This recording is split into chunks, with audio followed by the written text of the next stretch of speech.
This is the place you come here for sake of parent teacher meeting for the class 10th students. And इसमें कमियां क्या क्या दिख रही है? कमियां दिखता है जैसे सबसे पहले हेडिंग्स में लिखना है, जैसे यहाँ पे कटिंग्स है, such cutting should be avoided by all the students. अब जैसे यहाँ लिखा हुआ है severe problem of under employment in rural areas, तो अंडरलाइन करने की आवश्यकता ही नहीं है। You start writing government can give loans at low interest, तो आप सीधा यहाँ पे लिख दीजिए low interest. You start in beginning में ही आप लिखो low interest, so that examiner को देखते ही वो टिक मारेगा। बीच में जैसे कोऑपरेशन को आपने अंडरलाइन किया है, कोई ज़रूरत नहीं है, इसको बिगनिंग में ही लिखने का प्रयास कीजिए, इसको एलाबोरेट कीजिए। This is the copy of SST। दूसरा दिखाइए आप, लेट में सीन ये किस का है? साइंस का है। साइंस में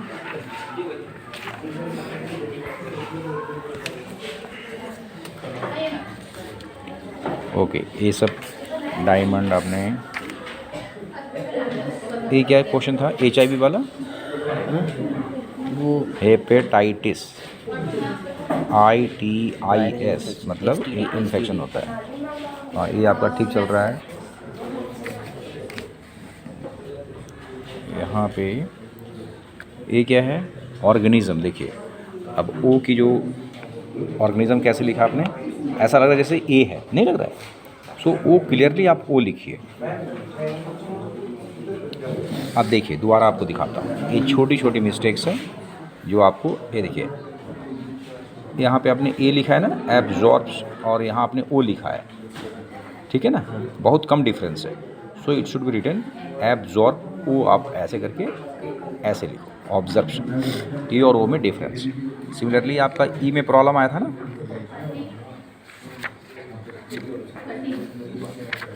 अभी आपको मैं और दिखाता हूँ।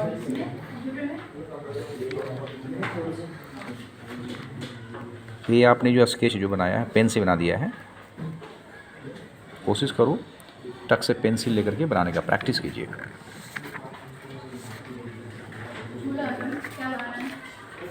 आपको कमी दिखाई दे रही है? देखिए जब सेक्शन लिखते हो ना, लिखन जब सेक्शन D लिखा आपने, तो सेक्शन D यदि यहाँ पे लिख दिया तो 2 लाइन छोड़ दो और फिर लिखना शुरू करो। मेरी बात समझ रहे हैं? ताकि दूर से दिखाई देगा कि आपका सेक्शन लिखा हुआ है। Is it clear? सो और इसको अंडरलाइन कीजिए, and you give at least 1 line, ठीक है ना, ताकि ये दिखाई दूर से दिखाई देगा। These are certain. ये डिफरेंसेस लिखा क्या आपने? What is it? ये क्या है? जब ये डिफरेंसेस लिख रहे हैं तो डिफरेंस में सबसे पहले आप लाइनिंग डालिए ऐसे। Is it clear? मेरी बात समझ आ रही है आपको? लाइनिंग डालिए और .1 तो .1, .2 .2, .3 .3, यू राइट लाइक दिस। ये ऐसे नहीं, स्पेस डालना नहीं है, लाइन डालिए टक से, दैट टाइम। और नहीं ज़्यादा दिक्कत हो रहा है आपको, हाँ समझ, तो सिंपल ऐसे फोल्ड कर दीजिए, है। उससे बच्चे की डिसिप्लिन समझ में आती है। आई होप इसमें तो फुल मार्क्स होगा आपका, या नहीं है? ये जो है जब ड्रॉ करते हो आप, ये जब ड्रॉ करते हैं ना, टक से स्केल के हेल्प से, ठीक है, स्केल के हेल्प से ड्रॉ कीजिए। रे डायग्राम जो है, इंसुलिन का क्या काम है? Why got 0 number in this? Responsible for above disease. Sugar के लिए कौन डिजीज? शुगर के लिए कौन रिस्पॉन्सिबल है?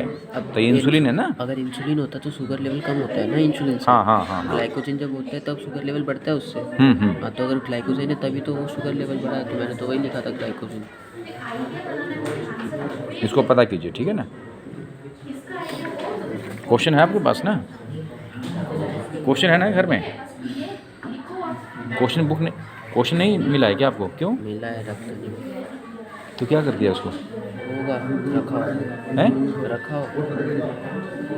68.5। तो इसका मतलब तुम देखो कि वहाँ भी तुम 71 में 72.5, यहाँ 68.5, मतलब कि 70s में जा रहे हो। ये क्या चीज़ है? 60 है। ये क्या चीज़ का है? मैथ्स में 60 नंबर। तो तुम अपना देख लो कि तुम कहाँ पे स्टैंड करते हो भाई, ठीक है।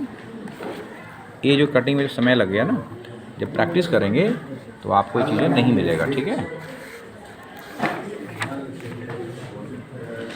ये देखो, कमियाँ समझ में आ रही है भाई क्या? ये देखो,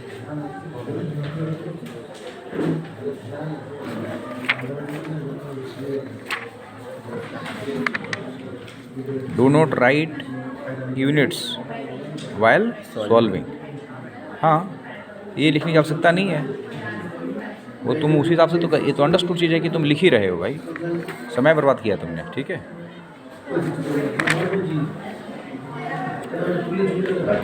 ये कॉपी देखने योग्य है ये नहीं है।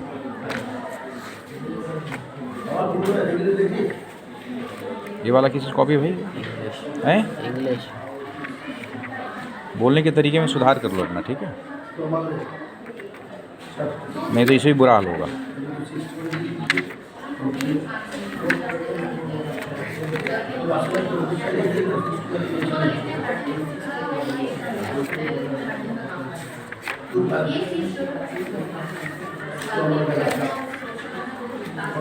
और क्या बच गया अभी?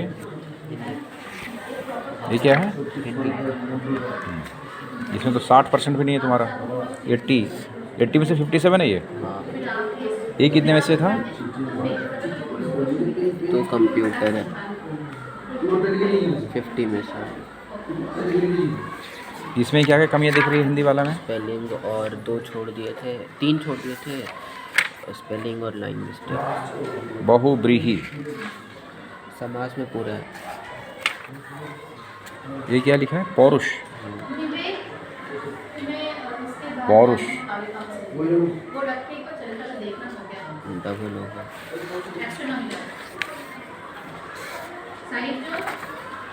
तो मुख्य रूप से जो कमी आ रहा है ओवरआउट, इसमें वर्ड और लाइन मिस्टेक